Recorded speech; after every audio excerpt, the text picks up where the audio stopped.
for the record, the subpoena, it says here, to provide relevant information on the investigation being conducted by this Bureau in relation to the deputation to conduct background investigation and verification from the Office of the Ombudsman on the joint affidavit dated 23 February 2026 of Bernard Tube et al. So it appears on your authority from the Ombudsman that you just want to ascertain the identity of the affiants. But tell us if you want to go beyond your deputization. Just let us know. Of course not po, ano. But yung background investigation and verification will also go beyond mere name and identity.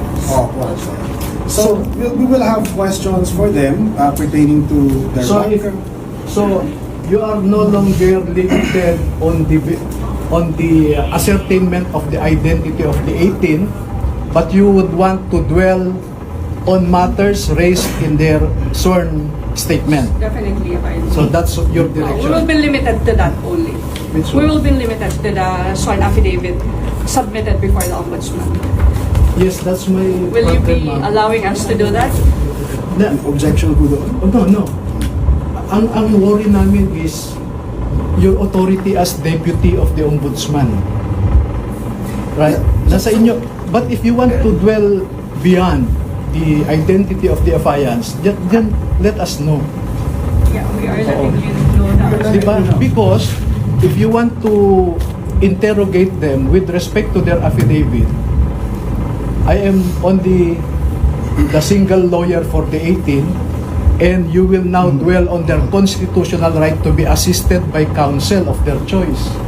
But just to be clear, no, they are not suspected of committing any offense, no? So hindi po ito custodial investigation. Let me repeat that this is not a custodial investigation, but it's the same. If you want to be present when your clients are interviewed, you are more than welcome to do so. Yes, because that is the source of our confusion, sir, no?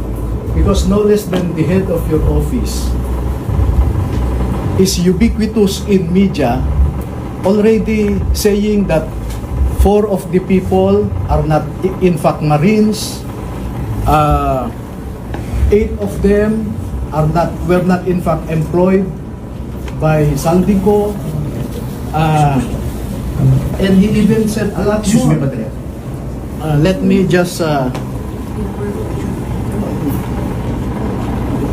Let me just point this out.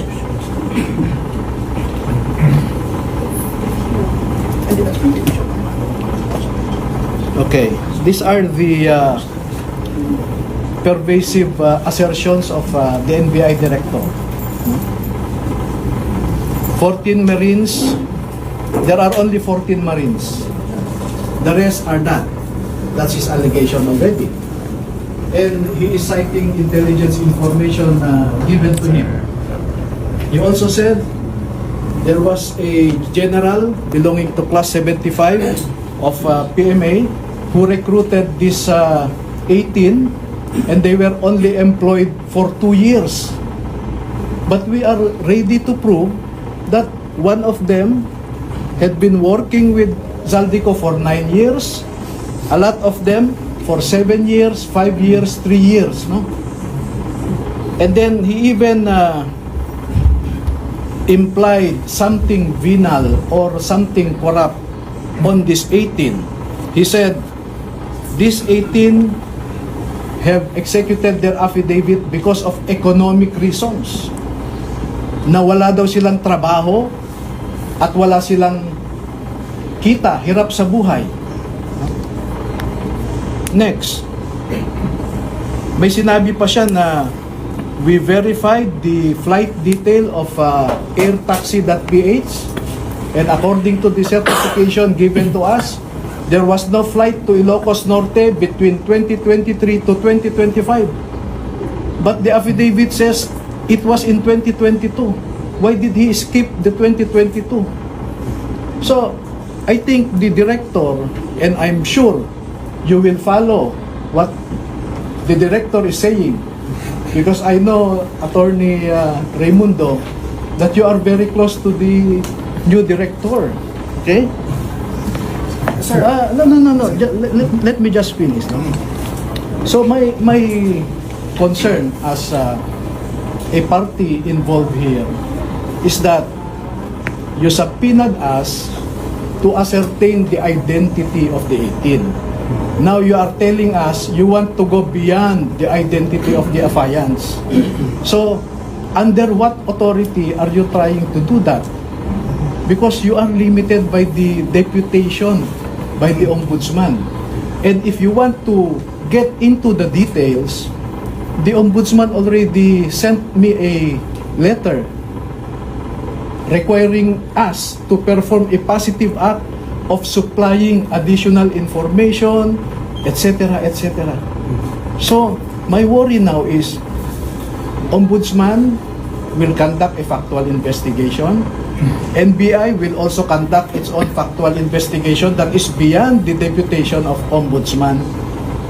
And you know that the law fronts on two agencies investigating the same factual issue because of the danger of two agencies coming out with different results.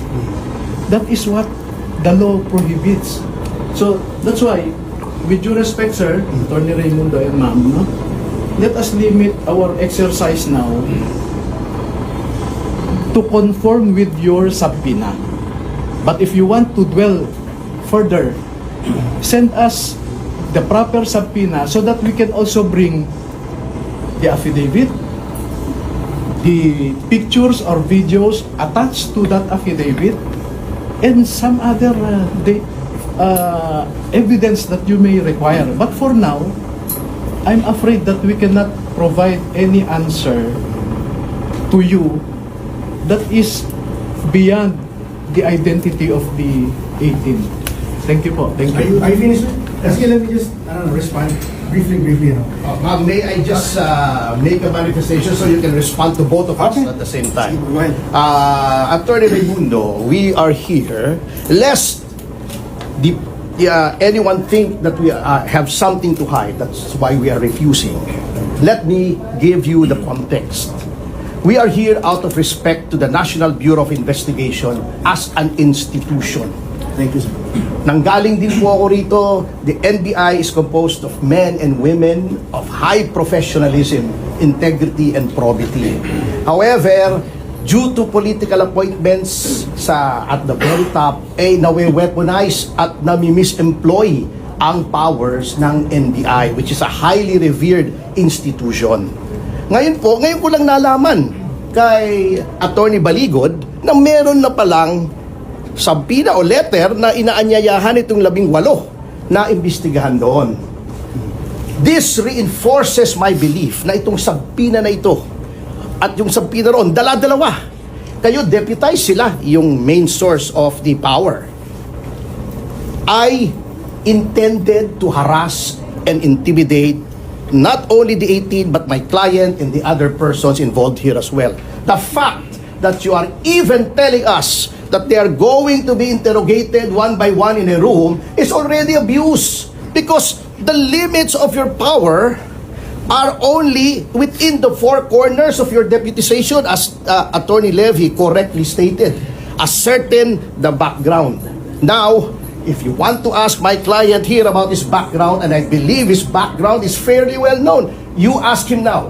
We will not consent to any one-on-one. That those are tactics that everyone knows are intended to intimidate and scare witnesses. We will not consent to that, custodial interrogation or not, because if you want to question him one-on-one, that's already custodial interrogation in anything but name.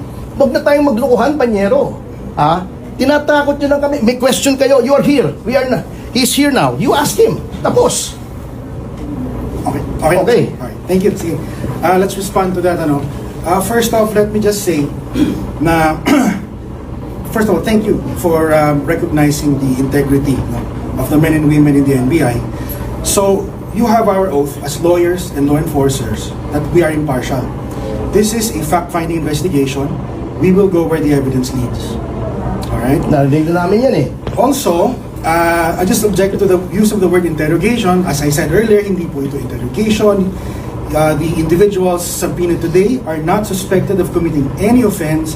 They are subpoenaed as witnesses. And so what we will do is an interview. Okay?